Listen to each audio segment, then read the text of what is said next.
আমি আপনাদের সকলকে অনুরোধ করব যে এই প্রত্যেকটি গাছের এই 350 গাছের যত্ন আমাদেরকে নিতে হবে।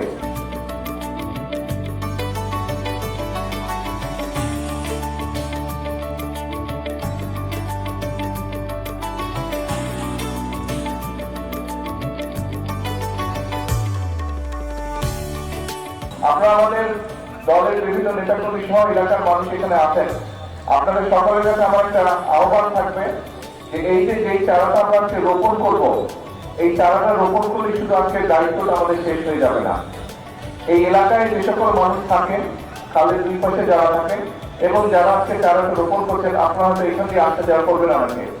আর বিশেষ করে এলাকায় যারা থাকেন, আমি আপনাদের সকলকে অনুরোধ করব যে এই প্রত্যেকটি গাছের এই 350 গাছের যত্ন আমাদেরকে নিতে হবে।